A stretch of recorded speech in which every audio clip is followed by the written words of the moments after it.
জুলাই গণঅভ্যুত্থানে কার্যক্রম নিষিদ্ধ আওয়ামী লীগের দল হিসেবে মানবতা বিরোধী অপরাধের প্রাথমিক সংশ্লিষ্টতা পাওয়া গেছে।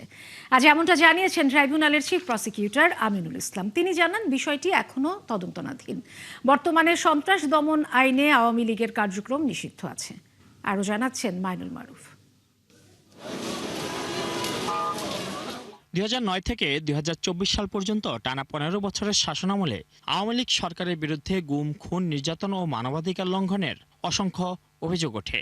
ভোগান্তি ভুলে চলে আসুন রিগালে। ওয়ারেন্টি সহ স্টাইলিশ কালেকশন নিয়ে রেডি রিগাল ফার্নিচার। শুধু সরকার নয়, আওয়ামী লীগ, ছাত্রলীগ, যুবলীগ সহ দলটির বিভিন্ন অঙ্গ ও সহযোগী সংগঠনের বিরুদ্ধে একই ধরনের অভিযোগ রয়েছে।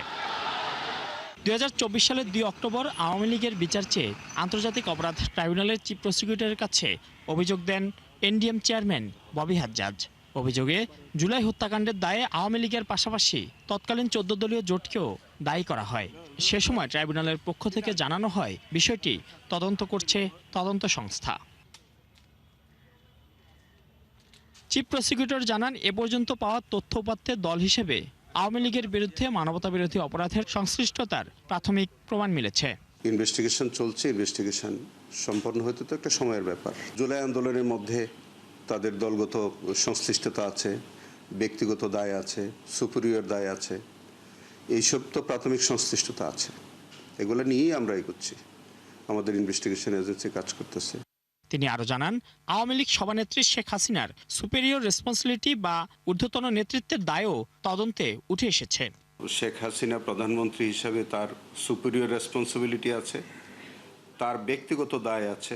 শুধু আমরা জুলাই সংশ্লিষ্টতার প্রশ্ন না, সামগ্রিকভাবে আমাদের আরও কি